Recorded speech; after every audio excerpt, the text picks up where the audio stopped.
Sir, in addition to your commitment to the idea of nonviolence, wasn't it also the only thing you could do, the white community having the monopoly on violence, that if you had tried violence, they would have met it with violence? It was the only device open to you, wasn't it? When I say this question, I know you've experienced it, especially on the acting front with the Roots, you know? Right, yeah. Can you imagine you're listening to this right now. Imagine somebody literally coming into your house going, "Hi, this is mine now." Yeah. Yeah, and you're gone. And if you say anything, we're going to kill you. Yeah. Morally, I was led to nonviolence because I felt that it was the best moral way to deal with the problem. We were seeking to establish a just society. And it was my feeling then, and it is my feeling now, that violence is certainly much more socially destructive, and it creates many more social problems than it solves. So I was led to nonviolence for deep moral reasons. Now, there is no doubt about the fact that in our struggle in Montgomery and all over the United States for that matter, nonviolence is also practically sound. It would just be impractical for the Negro to turn to violence. He has neither the instruments nor the techniques of violence. We're about 10 or 11% of the total population of the nation, and I would say we're about 1/10 of the firepower. So it would just be totally impractical and unwise and unrealistic for the Negro to think of violence. Well, I saw this in the beginning in Montgomery, but this wasn't the basic reason that I turned to nonviolence and that I believed in it as a philosophy. I turned to it because I felt that it was the morally excellent way to deal with the problem of racial injustice in our country. It's shameful what happened to the Native Americans. Yes. And look at what... And it is. Oh my gosh, we still have to go to the pipeline. What Like, they fought for. This is a history and a present. History defines your present, and that's Absolutely. still something that goes on. And we try to ignore that in schools, though. They're trying to remove that history in schools here. Yeah. Oh, I'm aware. I think it was last year, where I think it was the state of Texas tried to rebrand slaves as migrant workers in your history textbooks. Migrant workers. Migrant workers, my friend. How? Folks who chose to come here for a better life. How shameful. How shameful. You just want to ignore all the bad things about history. And it's in the back of my mind, I'm like, what agenda do you have, or are you so ignorant and stupid? Yeah, but Which one is that's where you come back to education, because I think often the agenda is about keeping people ignorant enough to serve your agenda without knowing that they are. Yeah. You know? Yeah. And that comes back to learning how to consume your information, learning how to form your opinions, learning how to change your opinions. All of this beautiful stuff. As 40 years ago when I was born, the question of having to deal with what is unspoken by the subjugated, what is never said to the master, but having to deal with this reality was a very remote possibility. It was in no one's mind. When I was growing up, I was taught in American history books that Africa had no history, and neither did I. That I was a savage, about whom the less said the better, who had been saved by Europe and brought to America. And of course, I believed it. I didn't have much choice. Those are the only books there were. Everyone else seemed to agree. If you walk out of Harlem, ride out of Harlem, downtown, the world agrees. What you see is much bigger, cleaner, whiter, richer, safer than where you are. They collect the garbage. People obviously can pay their life insurance. The children look happy. Safe. You're not. And you go back home. And it would seem then, of course, that it's an act of God, that this is true. That you belong where white people have put you. It is only since the Second World War that there's been a counter-image in the world.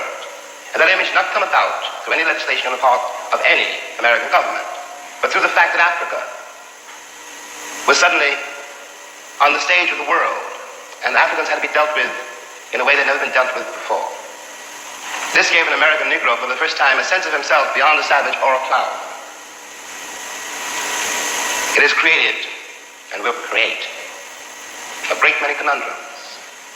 One of the great things that the white world does not know, but I think I do know, is that black people are just like everybody else.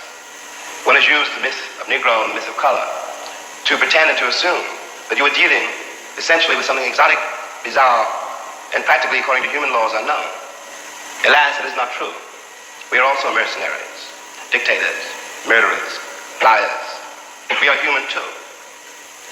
What is crucial here is that unless we can manage to establish some kind of dialogue between those people whom I pretend have paid for the American dream and those other people who have not achieved it, we will be in terrible trouble. Yes, I did. Thank you very much. Yes, I did. Now, since you choose to not listen to others, what do you suppose we're going to do where you're concerned? Well, listen to me. Thank you very much. Can I finish what I was saying, No, please? because you're still thinking of what you're going to say instead of what I'm saying. Now, getting right along. I heard what you were saying. You're doing it again. What you were You're saying. doing it again. I don't care. You're doing it because again. It's wrong. You're doing it again. Persecuted her for standing out. You're doing it again. Persecuted him for standing out. The only change that ever happens is when people stand out and I stand back. Martin Luther King Jr. was shot. Are you in any physical danger here? Are you in any physical danger here? Is that girl in any physical danger here? Emmett Till was hanged by his neck after he was beaten almost to death, simply because he made a statement to a white woman. People at this institution... You've made your point, you're right. Yeah, thank you very much. What is my point that I've made? That you can't make generalizations about any place because there's racism everywhere. That's right. And while it may be...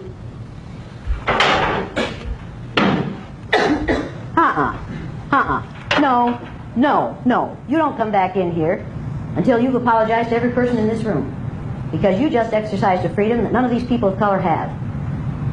When these people of color get tired of racism, they can't just walk out, because there's no place in this country where they aren't going to be exposed to racism. They can't even stay in their own homes and not be exposed to racism if they turn on the television.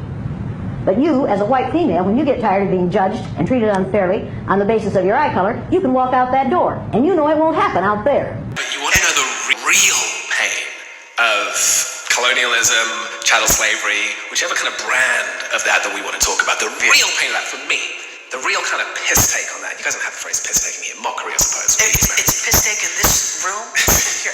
But the real piss take of that one is what happened, particularly in this country, is it's not that you're gone. It was like the person came into your house and said, no, you ain't gone. You're going to stay. You're going to stay, and you are less than human now. You never were human. I'm going to destroy your humanity inside and out. I'm going to beat it out of you, but you don't get to go. You're going to stay in this house and look at me every day, and I'm going to look at you every day and remind you every day of your lack of humanity. And I'm going to make you bring me my shit and do my shit. I'm going to abuse your body, your soul, your mind daily and keep you around to watch it and keep your children around to watch it. And I'm going to re-educate every single part of you, your body, your culture, your mind, every single day. And I'm going to keep you this close to me and watch while I do it. That is the real cruelty and violence of it. Not the physical beings, not you're out of here, not that, this is mine now. That's theft. It's the abuse that did it. See what I'm saying? Because that's what we're still recovering from. I don't know what most white people in this country feel, but I can only include what they feel from the state of their institutions. I don't know if white Christians hate Negroes or not, but I know that we have a Christian church which is white and a Christian church which is black. I know, as Malcolm X once put it, it's the most segregated hour in American life is high noon on Sunday. That says a great deal for me about a Christian nation. It means that I can't afford to trust most white Christians and certainly cannot trust the Christian church. I don't know whether the labor unions and their bosses really hate me. That doesn't matter, but I know I'm not in their unions. I don't know if the real estate lobby is anything against black people, but I know the real estate lobbies keep me in the ghetto. I don't know if the Board of Education hates black people, but I know the textbooks they give my children to read and the schools that we have to go to. Now, this is the evidence. You want me to make an act of faith, risking myself, my wife, my woman, my sister, my children, on some idealism which you assure me exists in America, which I have never seen. Right. Do you think the people who would do that, especially at the time, do you think they truly believed they were subhuman?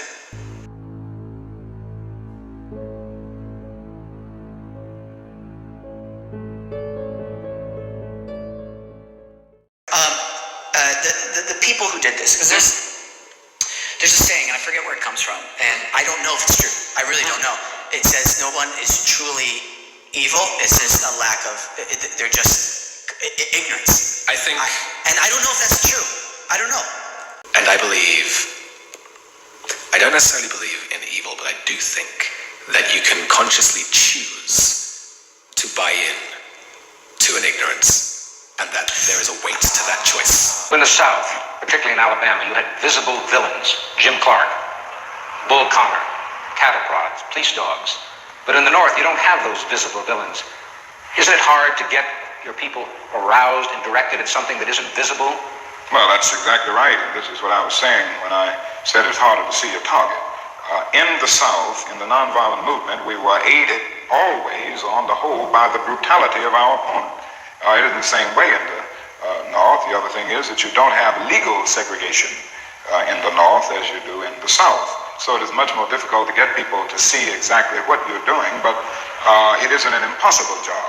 It's a hard, it's a tedious job at times to get people to be aroused from their apathetic slumbers, but I still feel that Negroes in the North can be motivated just as they were motivated in the South. And I think as time goes on with the growing economic deprivation in the Negro community, it will even be easier because people will come to see that not only is something wrong in general, but something is wrong in particular in their own economic and housing situations. Well, what is it? I mean, how do you find it? It's very subtle in the North, is it not? It's subtle, but it's becoming much more visible. Anybody can see that the schools are more segregated in the North today than they were in 1954 when the Supreme Court rendered its decision declaring segregation unconstitutional. Anybody can look around the ghetto and see that ghetto schools are predominantly segregated and devoid of quality. Anyone who moves through a major ghetto of our country will see the housing conditions. People don't have to be reminded that they are forced to live in slums in many instances, and they're often rat-infested, vermin-filled slums. And it isn't too hard to see the exploitation that the Negro confronts in the ghetto, where he is forced to pay more for less and constantly trying to make ends meet, but because of either no job as a result of unemployment or a job that is so economically unprofitable that the person can't make ends meet. And I think they see all of these things, and more they're coming to see them, because before the people of the North were looking to the South and they supported the struggles of the South. Now they're coming to see that their problems are very real and they've got organized to grapple with them. Was there something hypocritical about the fact that the South existed and the North could point the finger? And then when the Civil Rights Acts were passed in the early 60s, you couldn't point the finger anymore? Well, there was no doubt about the hypocrisy of large segments of the nation on the whole question of racial equality. I think the best example is that many of the senators from the North and the West, and congressmen generally, who voted for civil rights legislation in 64 and even in 65 with the Voting Rights Bill, refused last year to vote for civil rights legislation because it dealt with an issue applicable to the North, the whole housing question. And this, it seems to me, was the greatest expression of the hypocrisy of many of our citizens and many of the senators and congressmen of the North. But isn't that part of the dilemma now? The people knew that Negroes were being denied what was guaranteed to them by the Constitution, by the fact that they were citizens of this country. Then when they were given those rights, do you feel the white community said, well, we've given them all that we have, now it's up to them?